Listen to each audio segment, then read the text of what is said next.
Hi friends, నా స్టైల్లో మునక్కాయ సాంబార్ని ఎలా ప్రిపేర్ చేయాలో చూపిస్తాను. ముందుగా 2 టీ గ్లాసుల కందిపప్పును తీసుకొని ప్రెషర్ కుక్కర్లో కుక్ చేసుకోవాలి. ఇలా 4 or 5 విజిల్స్ వచ్చే వరకు మెత్తగా కుక్ చేసుకోవాలి. ఇంతలోకి తగినంత చింతపండుని నానబెట్టుకోవాలి. ఆ తర్వాత కావాల్సిన వెజిటేబుల్స్ని కట్ చేసుకొని పక్కన పెట్టుకోవాలి. మునక్కాయ, వంకాయ, పొటాటో, క్యారెట్ అండ్ టమాటో, పచ్చిమిర్చి, ఆనియన్స్ అండ్ కరివేపాకు. ఆ తర్వాత ఇలా మెత్తగా కుక్ అయిన తర్వాత ఇందులో తగినంత ఉప్పు అలాగే కారంని కూడా వేసుకొని ఒకసారి కలుపుకోవాలి.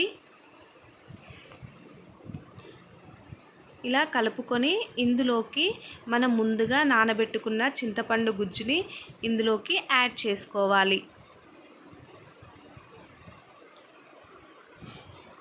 ఇలా చింతపండు గుజ్జును యాడ్ చేసుకున్నాక తగినన్ని వాటర్ కూడా వేసుకోవాలి. ఆ తర్వాత ఉప్పు అండ్ అలాగే పులుపు అన్నీ కరెక్ట్గా ఉండేలాగా ఒకసారి టేస్ట్ చేసుకోవాలి. ఇందులోకి మనం ముందుగా కట్ చేసి పెట్టుకున్న ఆనియన్స్ అలాగే పచ్చిమిర్చి, కరివేపాకు అండ్ వెజిటేబుల్స్ అన్నీ యాడ్ చేసుకోవాలి.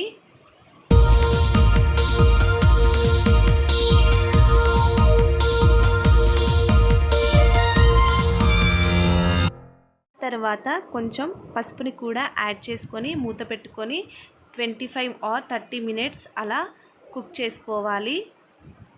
ఇలా ఎంత బాగా మసిలితే అంత బాగా టేస్టీగా ఉంటుంది. ఇందులోకి హోమ్ మేడ్ జీలకర్ర మెంతుల పొడిని కూడా యాడ్ చేయడం వలన చిక్కదనం వస్తుంది. ఇలా మసులుతున్నప్పుడు మనం పక్కన పోపుని రెడీ చేసుకోవాలి. ముందుగా ఇందులోకి తగినంత ఆయిల్ వేసుకోవాలి. ఇలా ఆయిల్ హీట్ అయ్యాక ఇందులోకి జీలకర్ర అండ్ ఆవాలని కూడా యాడ్ చేసుకోవాలి. ఆ తర్వాత ఎండుమిర్చి అలాగే వెల్లుల్లి కచ్చాపక్కగా దంచుకోవాలి. అండ్ కరివేపాకును కూడా యాడ్ చేసుకొని ఇవన్నీ ఫ్రై అయ్యాక ఇందులోకి తగినంత పసుపును కూడా యాడ్ చేసుకోవాలి. ఇలా మొత్తం ఫ్రై అయ్యాక దీనిని మనం ముందుగా ప్రిపేర్ చేసుకున్న సాంబార్లోకి యాడ్ చేసుకోవాలి.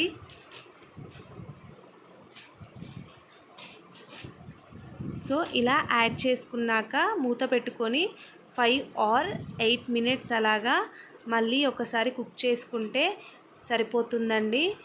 ఎంతో టేస్టీ అయిన మునక్కాయ sambar ready. Thank you for watching.